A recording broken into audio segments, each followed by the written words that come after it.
గత ప్రభుత్వం తాలూకు సభ జరిగిన విధానం చూస్తే ఈ వ్యక్తిగత దూషణ ఇవన్నీ చాలా ఇబ్బంది పెట్టే ప్రజలు.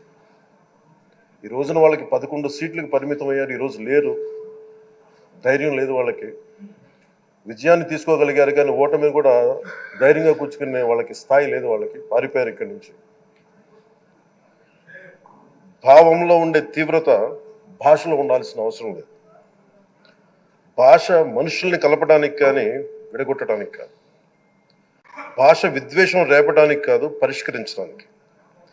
ఎంత జటిలమైన సమస్య అయినా, భయంకర సమస్య అయినా చర్చల ద్వారా పరిష్కరించుకోవడానికి కానీ వివాదం సృష్టించడానికి కాదు. ఈ సభ ఉన్నది అందుకు. కానీ మనం చూసింది వాళ్ళ దగ్గర నుంచి బూతులతోటి, వ్యక్తిగత దోషులతోటి రాష్ట్ర పురోభివృద్ధిని ఆపేశారు.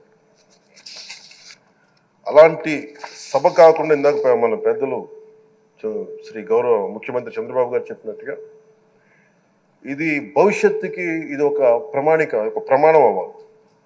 2047 వరకు ఇంత అద్భుతమైన స్థానంలో మనకి ఆంధ్రప్రదేశ్ తెలుగు జాతి ఉన్నత స్థాయికి వెళ్ళాలంటే ఈరోజు మనం వేసే ప్రతి అడుగు అది భవిష్యత్ తరాలకు ఒక నిర్దేశక, ఒక టచ్ స్టోన్గా ఉండిపోవాలి, గిట్ రాయిగా ఉండిపోవాలి.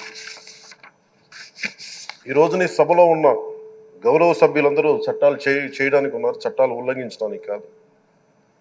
విభేదించడం అంటే ద్వేషించడం కాదు, వాదించడం అంటే కొట్టుకోవడం కాదు.